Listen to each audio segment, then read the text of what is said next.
हरिः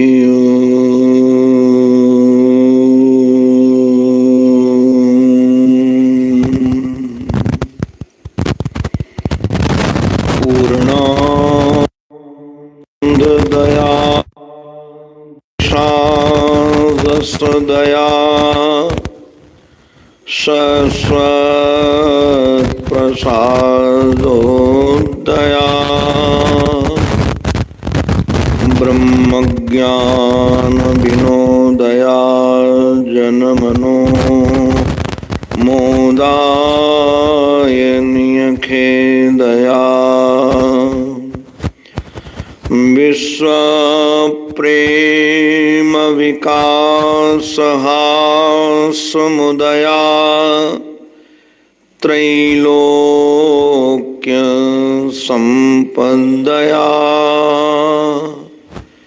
पूर्णानन्ददया मदीयमनसे काञ्चित् कणां यच्छतु। वृन्दावनेश्वर मुकुन्द मनोज्ञवेश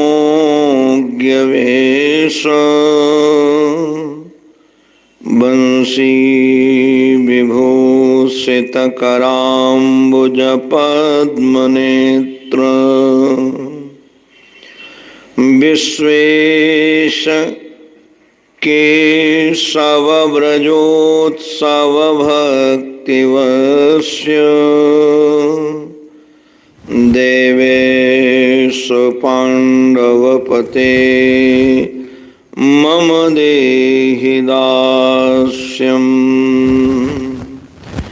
कृष्णाय वासुदेवाय देवकी नंदनाय च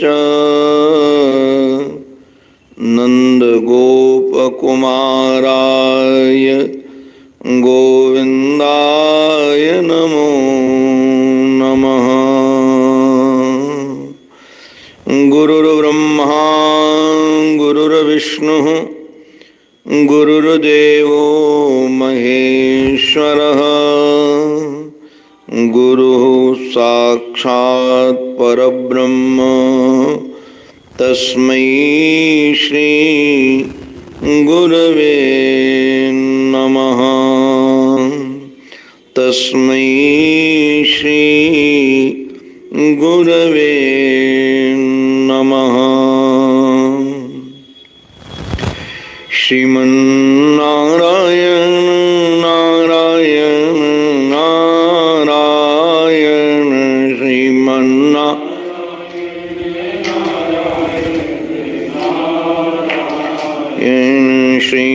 श्रीमन्नारायण नारायण नारायण श्रीमन्नारायण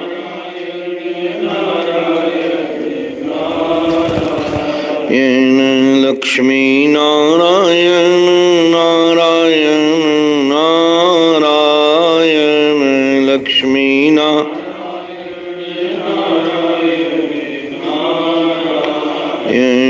लक्ष्मी नारायण नारायण नारायण लक्ष्मी नारायण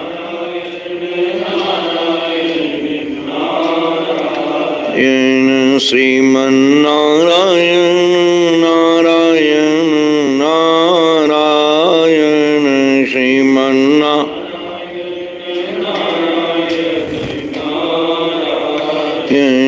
सद्गुरु नारायण नारायण नारायण सद्गुरु नारायण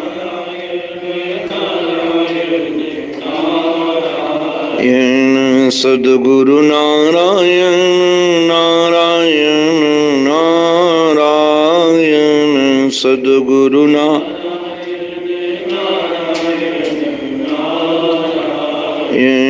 श्रीमन्नारायण नारायण नारायण श्रीमन्नारायण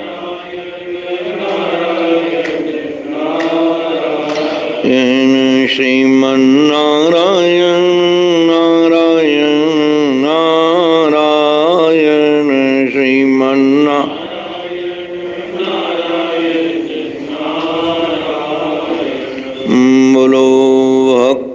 वत्सल भगवान की, सद्गुरुदेव भगवान की, श्री भाव भावेश्वर भगवान की। नमः पार्वती पतये हर हर महादेव, हर हर महादेव, हर हर महादेव। जीवन सर्वस्व, जीवनाधार आराध्य श्री सद्गुरुदेव भगवान के युगल पावन पवित्र चरणारविंदों में साष्टांग वंदन। परमादरणीय पूज्य स्वामी श्री महेशानंद सरस्वती जी महाराज, परमादरणीय पूज्य स्वामी श्री सेवानंद जी महाराज, आदरणीय पूज्य ब्रह्मचारी जी महाराज, पूज्य संत वृंद, पूज्य विद्वत वृंद, धाम से नाम से लीला से प्रेम रखने वाले भक्त वृंद एवं मातृशक्ति, आप सबके रूप में अपने आराध्य की ही अनेकानेक आकृतियों का दर्शन करता हुआ मैं बारंबार वंदन करता हूँ। हमारे नंदनंदन यशोदानंदन श्री श्याम सुंदर अपने प्रिय सखा, प्रिय शिष्य श्री उद्धव जी महाराज को निमित्त बना करके एकादश स्कंद में कुछ जीवन जीने की कलाएं सिखा रहे हैं। कल हम सब श्रवण कर रहे थे, ठाकुर ने एक बात बड़ी रसीली कही, ये जो दुर्लभ साज सुलभ हो गया है, नृदेह माध्यम सुलभम सुदुर्लभम, प्लवम सुकल्पम गुरुकर्ण धारम, ये सचमुच में बहुत दुर्लभ चीजें हैं।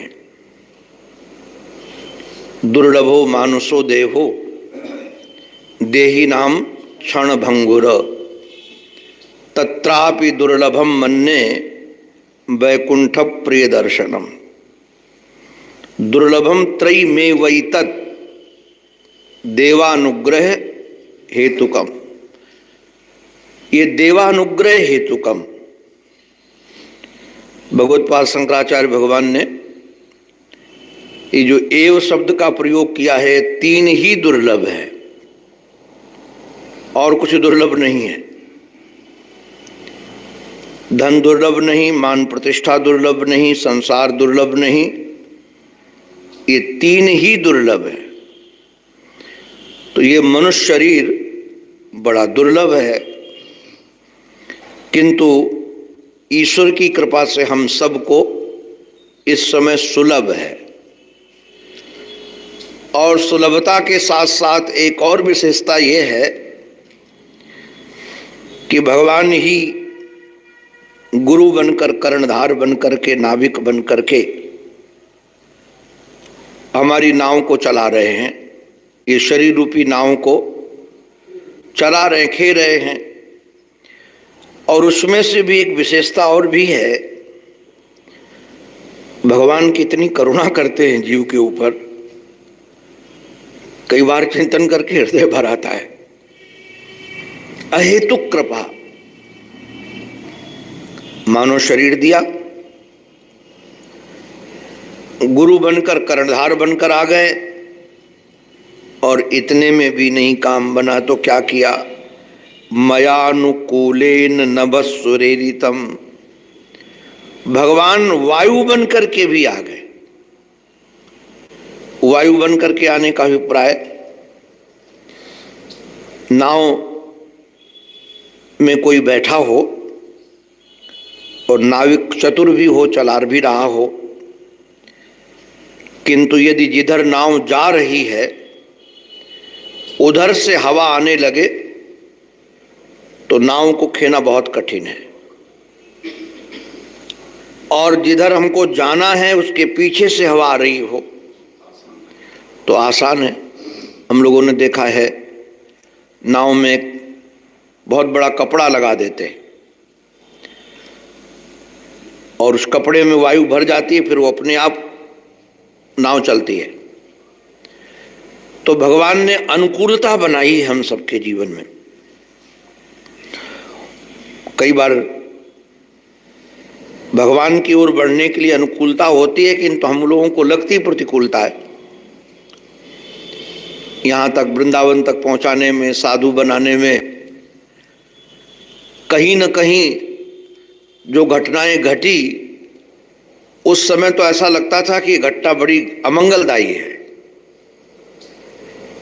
किंतु अब पता चलता है कि वो मंगलदायी थी, क्योंकि वो घटना न घटी होती तो यहां हम आज नहीं बैठे होते, इस रूप में नहीं होते, इस स्थिति में नहीं होते। तो वो घटना जो घटाई वो भी ईश्वर ने घटाई, और इसलिए घटाई कि निश्चित रूप से वो हम उधर बढ़ सके। भगवान कह रहे हैं इतना सब कुछ हो जाने के बाद अभिप्राय क्या है? नाव मिल गई, केवट मिल गया और अनुकूल वायु भी मिल गई, किंतु अब यदि पुमान भवाब्धिम न तरेत,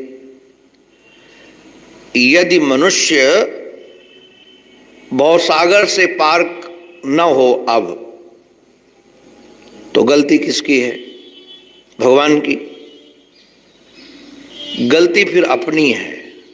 ओ जिनकी सेवा में बचपन में रहा पूज्य स्वामी हंसानंद जी महाराज, वो कई बार प्रेम से पूछते थे, कहते थे कि एक मित्र का मित्र किसी शहर में रहता था, तो वो कहता था कि बहुत दिन हो गए तुमसे मुलाकात नहीं हुई, तुमसे मिलना नहीं हुआ, एक बार मिलने आ जाओ। तो जो गांव में रहता था मित्र कहता था देखो एक तो हमको ट्रेन का सफर सुहाता नहीं है और चलकर आने का सामर्थ्य नहीं है, मैं क्या करूं? तो मित्र ने कहा चाहे एक काम करते मैं गाड़ी भेज देते, तुमको ड्राइवर भी भेज देते, उस गाड़ी में बैठ करके तुम हमारे पास आ जाना। उसने कहा बड़ी खुशी की बात है।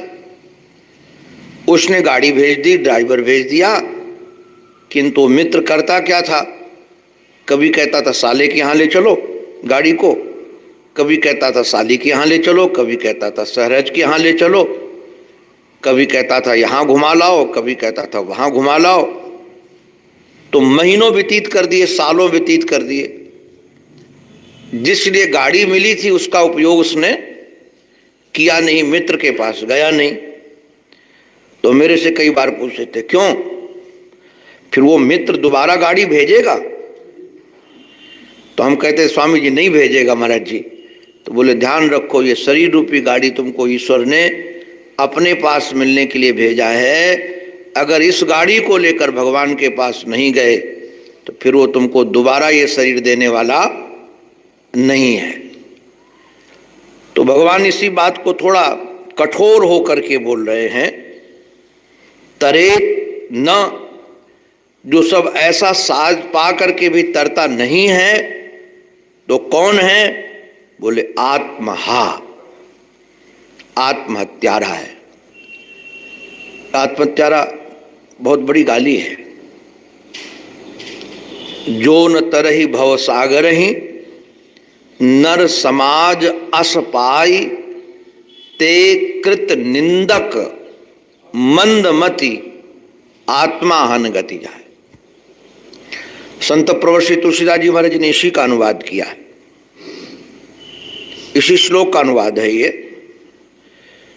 तो इसका अभिप्राय क्या है? ये दूसरों को सुनाने के लिए तो नहीं है कि दूसरों को बताने के लिए कि अगर इस शरीर का उपयोग नहीं करोगे तो आत्महत्यारे होगे, आत्महत्यारे होगे। ये अपने को जगाने के लिए कि इतना सब साज सज गया है। आप लोग सब जानते ही हैं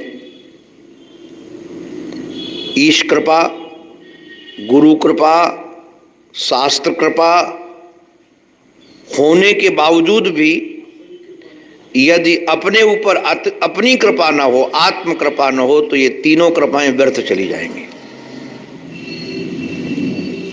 इसलिए अपने ऊपर अपनी कृपा यह है कि ये सब साज सज गया है, इस साज का सदुपयोग करके अपने को भवसागर से पार होने का प्रयास करना चाहिए। और भगवान इन्होंने इतनी और सुंदर बात कही। वैसे तो संसार में अब नया कुछ आरंभ करने की जरूरत नहीं है। वो मैंने कई बार सुनाया होगा शायद, ऋषिकेश में एक महात्मा थे, नाम था मस्तराम बाबा। बड़े विरक्त थे, गंगा के एक पत्थर के नीचे छोटी सी गुफा थी, उसी में रहते थे। मैं हरदम उनके पास पहुंच जाता था क्योंकि वहां गंगा शांत थी। मुझे तैरने में बड़ा आनंद आता था वहां, और थक करके कई बार रेत में बैठ जाता था तो महाराज जी देखा करते थे। एक दिन वो करुणा करके आए तो मैंने प्रणाम किया। प्रणाम तो रोज करता था, जाता था जब वहां। तो बोले, क्यों बटू, कहाँ रहता है? तो हमने कहा, डंडी स्वामी जी के यहाँ। क्यों रहता है? मुझे कुछ पता होता नहीं था। हमने कहा, मोक्ष प्राप्त करने के लिए। न तो मुझे मोक्ष का पता था और न मोक्ष क्या होता है उसको प्राप्त करना, इसकी कोई उत्कंठा थी, कुछ भी नहीं था। सच्चाई तो ये है, न तो मुझे मोक्ष का स्वरूप पता था, न मुझे मोक्ष प्राप्त करना है ये भी पता था। किंतु अकस्मात क्यों निकल गया पता ही नहीं, वो रटी रटाई बात थी। अब मोक्ष चाहिए ये तो हम लोग सुनते हैं, किंतु क्या सचमुच में हृदय से मोक्ष की अभिलाषा है? हम कुछ भी छोड़ने के लिए तैयार हैं, कुछ भी छोड़ने के लिए तैयार नहीं। न शरीर छोड़ने के लिए तैयार हैं, न अभिमान छोड़ने के लिए तैयार हैं, न धन छोड़ने के लिए तैयार हैं, न मान प्रतिष्ठा छोड़ने के लिए तैयार हैं, और सब समेटने के लिए तैयार हैं। नाम मिल जाए, प्रतिष्ठा मिल जाए, अमुक मिल जाए। तो महाराज जी बड़े हंसे। वो जानते थे कि मूर्ख है, मोक्ष का स्वरूप तो जानता नहीं। कहता, मोक्ष चाहिए।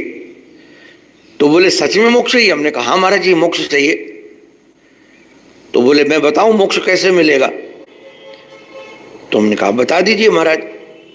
बोले, आज से कोई नया संकल्प मत करना, ना कुछ बनने का ना कुछ बिगड़ने का, तो मोक्ष स्वरूप ही हो। ये बात हमको उस समय नहीं समझ में आई, वो तो हमको लगता है 30-35 साल के बाद समझ में आई। वो संस्कार बीज बो दिया महाराज जी ने।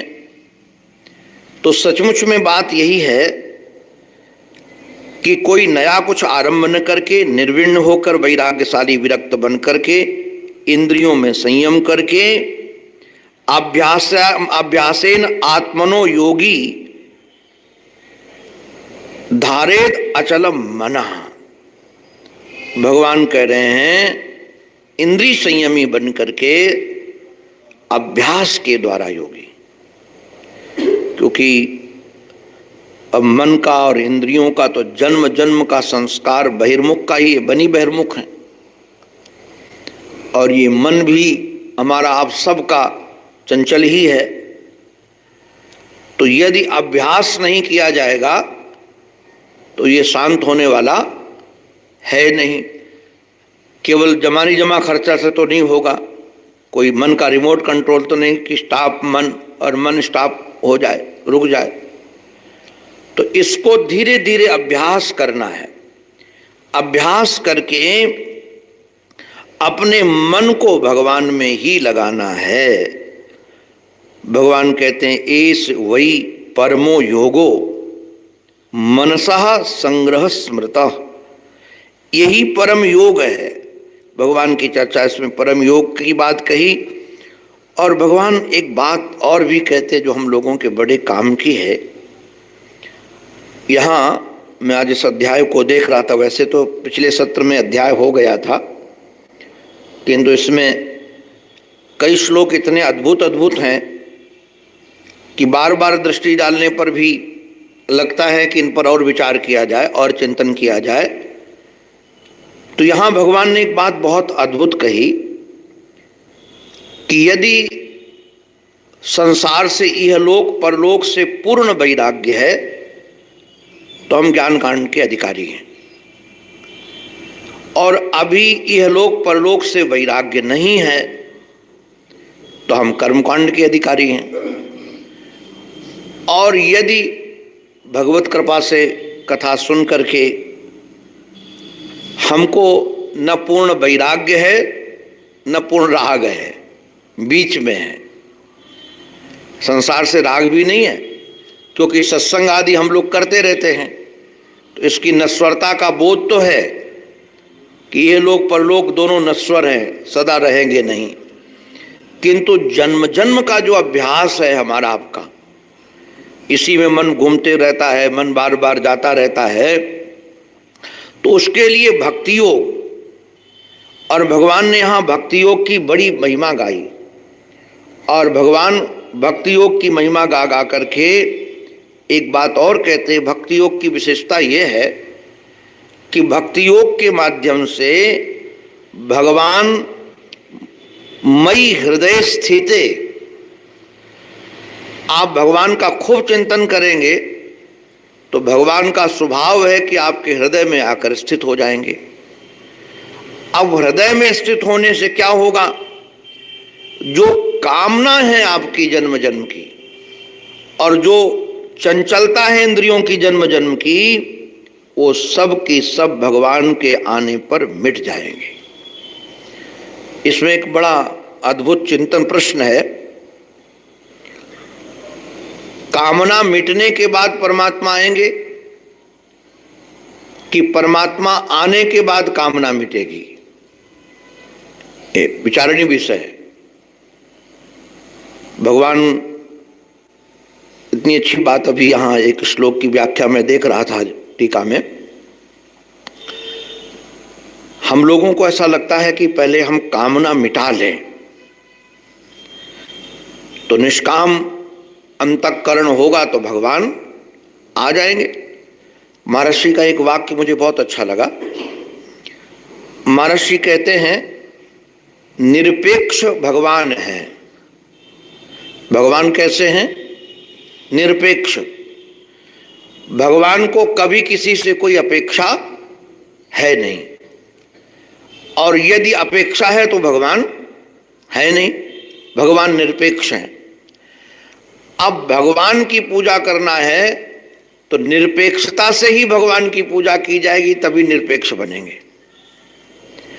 यदि हम निरपेक्ष हुए बगैर भगवान की पूजा करते रहेंगे तो हम भगवान के पूर्ण भक्त बनने वाले नहीं हैं। अब भाई गंगा जी पूज्य महाराज जी ब्रह्मचारी महाराज सुन रहे थे गंगा जी की महिमा। अब गंगा जी को स्नान कराना है, गंगा जी का पूजन करना है, तो जल कहां से लाएंगे? कि कहीं बाहर से लाया जाएगा? गंगा जी के ही जल से स्नान कराया जाएगा, गंगा जल से ही उनको आचमन कराया जाएगा। बाद में नीराजन आदि करने के बाद गंगा जल से ही महाराज अर्चन किया जाएगा। तो वैसे ही भगवान जो निरपेक्ष हैं, उनकी निरपेक्षता से ही भक्ति हो सकेगी। और महाराज इसकी देखो इतनी बढ़िया बात यहाँ भगवान कह रहे हैं। भगवान कह रहे हैं कि जो स्वर्ग आदि की प्राप्ति या कर्म योग से जो जो मिलता है, ध्यान रखना, कर्म योग से जो जो मिलता है, सर्वम मद भक्ति योगेन मद भक्तो लभते अंजसा। आप खूब फुल पुरुषार्थ करके जो जो प्राप्त करना चाहते हो संसार में, स्वर्ग है अपवर्ग है, यहां तो लिस्ट भी दे दी इन्होंने, योगेन, दान धर्मेन, ज्ञान से, वैराग्य से, योग से, दान से, धर्माचरण से, जो जो आप प्राप्त करना चाहते हो वह निश्चित रूप से सर्वम मद भक्ति योगेन मद भक्तो लभते अंजसा। भगवान कह रहे वो सब कुछ मेरे योग से मिल जाएगा। अर्थात भगवान से प्रेम करने पर ऐसा कुछ नहीं जो अप्राप्त हो। अब देखो ध्रुव को तो ध्रुवलोक मिल गया, तो यह नहीं कि आपको अलग से कुछ करने की आवश्यकता है, किंतु कितनी अद्भुत बात है। स्वर्गा अपवर्ग मद्धाम, स्वर्ग अपवर्ग माने मोक्ष और मद्धाम माने मेरा बैकुंठ आदि धाम भी।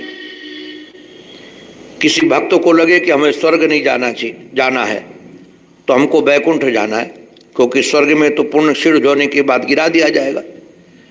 तो कहते उसको मेरा धाम भी मिल जाएगा। किंतु गजब की बात क्या है, ये भगवत भक्ति भी बड़ी अद्भुत है। अद्भुत कैसे है? ये भगवत भक्ति जैसे जैसे चित्त में बढ़ेगी तो महाराज होगा क्या, उसके चित्त में ये सब पाने की कामना ही नहीं रहेगी। ध्यान रखिएगा, कथनचित यदि वांछति वह मांगता भी नहीं है। वो मेरी एक अनुभूति है, शास्त्र सम्मत है इसलिए सुना रहा हूं। वृंदावन आने में के बाद निष्कामता की बड़ी चर्चा पढ़ी सुनी थी, तो चित्त में था कि किसी की भी सेवा करूंगा या किसी से भी प्रेम करूंगा तो कुछ चाहूंगा नहीं, कुछ भी नहीं। किंतु मैं फेल हो गया। कुछ दिन तो कामना नहीं होती, उसके बाद कुछ न कुछ कामना हो जाती।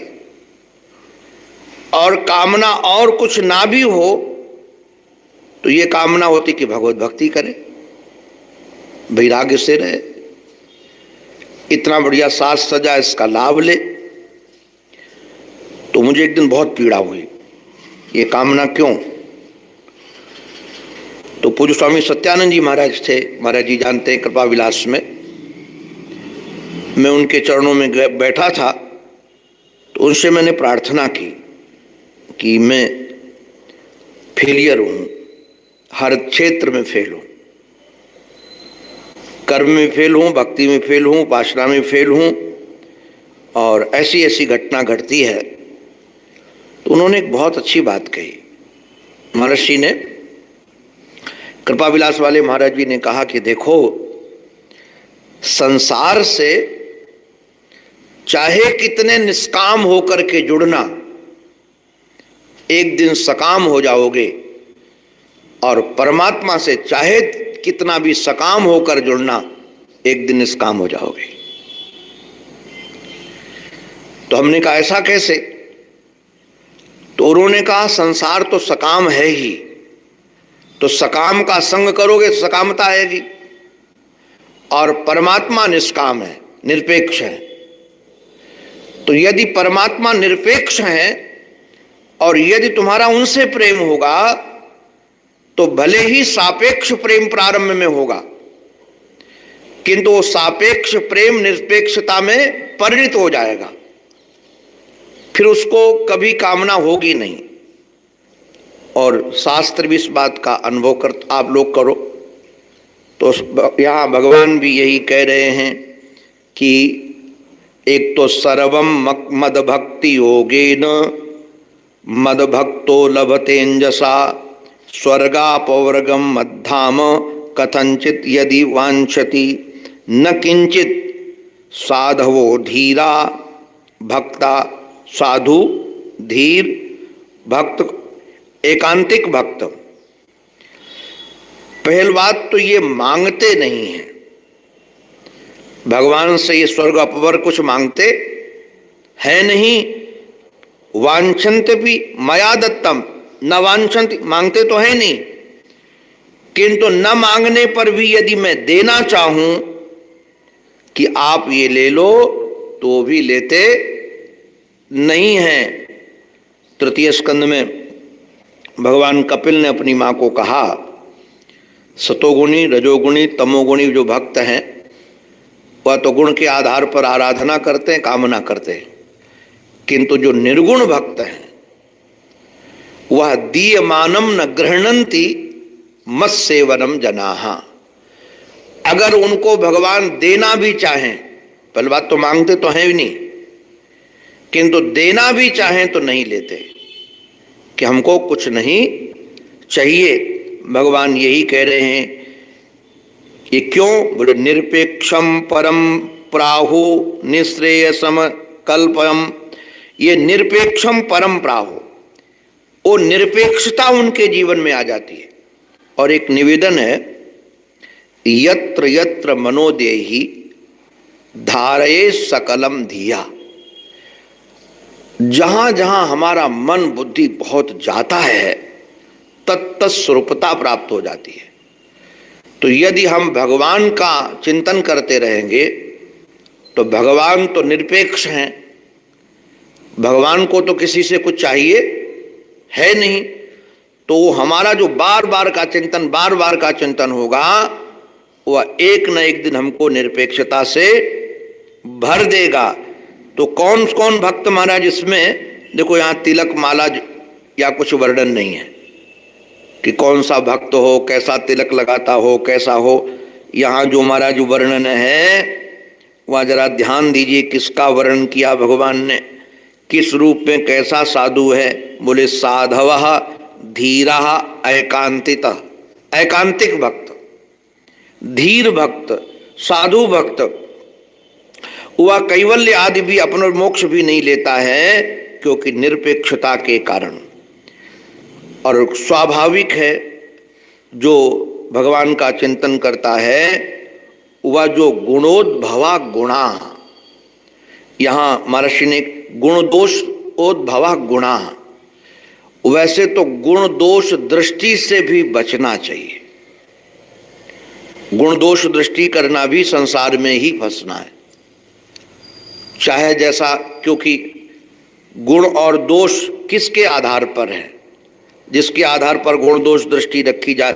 साधु नाम समचिंता चित्ता नाम बुद्धे प्रोमेपुष्टा। साधु नाम समचित्ता नाम, ये जो साधु नाम समचित्ता नाम उसकी बुद्धि, वह इससे भी परे, बुद्धि से भी परे। इसलिए क्षेमम विन्दति मस्थानम यद ब्रह्म परमम विदुः।